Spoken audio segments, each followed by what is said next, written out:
I have to make a correction. I met my former wife before I left the basic training at Fort Benning. But when I came back from basic training, it was some holiday that I cannot remember, and we went to the La Jolla Indian Reservation, my friends and I, and she was there. And we bumped into each other while camping. And it was at that time that she had expressed that, like, oh, I always had a thing for you. I didn't know because I met her through her cousin, Iris, and we were an item. And she had came over to our apartment, and my friend came, Saul, and kind of hung out with her, but she didn't really take a liking to him, which she expressed to me that reason why is because she had, eyes for me, and I didn't know because I was, like I said, I was, dating her cousin at the time. But, she was saying, hey, yeah, no, I really liked you.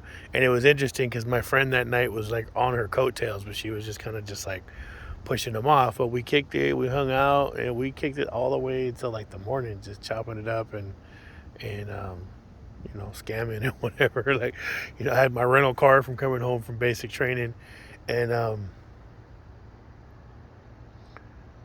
then I went to, and it was ironic because I had purchased a 45, like a Ruger 45 in Fort Benning, and I brought it home with me. And I went after the La Jolla Indian Reservation, I came to go visit her in San Carlos. And when I showed up, like her and her sisters or somebody, there was other girls with her that were family members, and they were frantic. They came out because they had said gunmen had just came to the front door and everything. So I was like scrambling trying to get the 45 out because you have to keep the ammunition separated from the weapon and everything. So I was in compliance. But by then the men were gone, and I was kind of like, that's weird. What were armed gunmen doing at your house? But that was, like I said, before I knew what I know now. Because it was San Carlos, which is an abnormal place for something like that to happen. And her father had a friendship with a really close friend of mine, Oscar. They had met previous to, and they had a really strong friendship and bond. And she was part of a group of girls that were the baby's mothers of friends of mine. My son's godfather, his daughter and son's mother was part of her group of friends, and my friend Turi, one of his children's mother was part of that group, and so on. But yeah, I thought it was kind of awkward, but I was like, yeah, whatever. So when I went to Germany after that, to my first duty station, and then before we deployed, that's when I came home and then bumped into her again, and then we got married, and that's when I met her dad for the first time. That was actually the only time that I met him in person, honestly, I could say. But he was real cool, gave me a hug, and he was kind of emotional, like my daughter's getting married. I thought he was cool, and then I went back to Germany and I deployed. And so while I was deployed, she went to go stay with her friends down in Mexico, like in Rosarito or Ensenada, somewhere like that, right? And I would eventually meet them later on.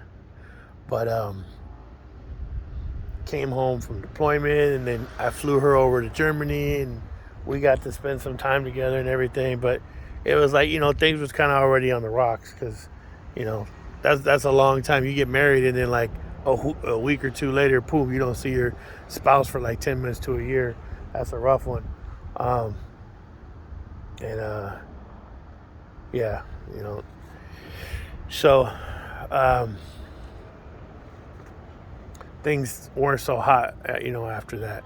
And that's when her father and I started kind of bumping heads a little bit. And eventually around like 2001 or 2, like I said, things were extra rocky.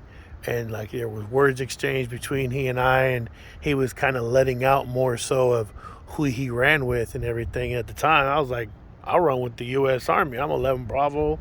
I'm an infantryman. We're 11 Mike, whatever the fuck. But I mean, you start off 11 X-ray. You're a fucking infantryman. Now everybody's 11 Bravo, unless you're 11 Charlie. What the fuck ever, man. I was 2-2 infantry. That's what it is. That's what it was. And so when he would say things, it was like, when you threaten infantrymen, we get angry because it's like, that whole beat on your chest and you're like, because the worst of the worst is out there in the world and you have to be ready to go fight them. And some of them are on a whole different level of crazy. So when, and the people that did him harm are somewhere in there like that. Not all of them. And it's like I said, I don't know that some of those like real crazy people that are willing to kill other people are necessarily willing to like blow themselves up or something like that. You know what I'm saying? It's like some of them were willing to go, under certain circumstances, but I don't know if they're like willing to go like some of those crazy people that are out there, in the world. But words were exchanged and things kind of fell off. And then I was in Texas, and so the divorce kind of went through. And while I was in Texas and processing the divorce, that's when I got word that, he had been kidnapped and murdered. And I didn't know too much detail about it or anything, other than the fact that it had happened. And I guess I'll pause and put a pin in it there. Well, actually, I could go back to 2002 because during that time, I had came back and I was actually driving around Tijuana. I was staying in Chapultepec, which is like, Aguascalientes. It's a part of Tijuana above the Hippodromo right there. And those of you who know where that place is.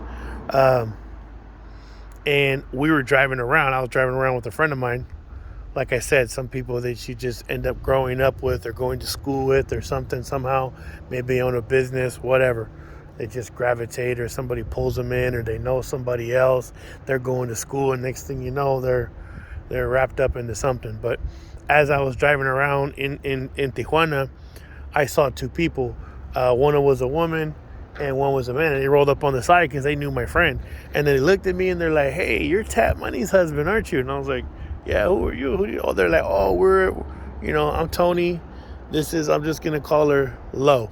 We'll call her Lo.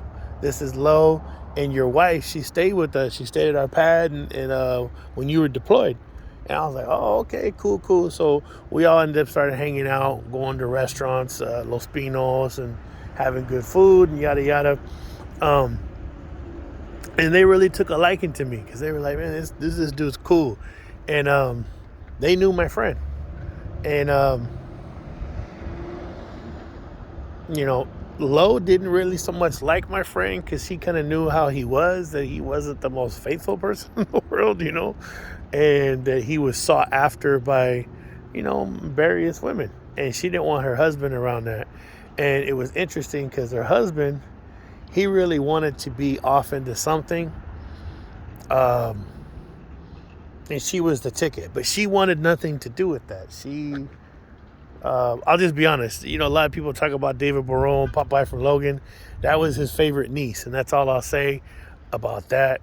That was his favorite niece, and so she had exposure to a life that other people, and I saw it with my own eyes, like as far as the power that she wielded, but she didn't seek to wield that power. She just wanted to be a mother to her children. And she had conflict with her baby's dad, and he utilized the fact that her family who she was to try to get custody. And so she didn't want nothing to do with that life, but the idiot that she was married to, or I can't remember if they were married or dating or whatever, but he was like, and he was just chomping at the bit that he wanted to get in so bad, and she was his ticket, but she didn't want nothing to do with that, but he just didn't get it. And that's where I had to get into things a little bit more later, because this is where it starts to get interesting.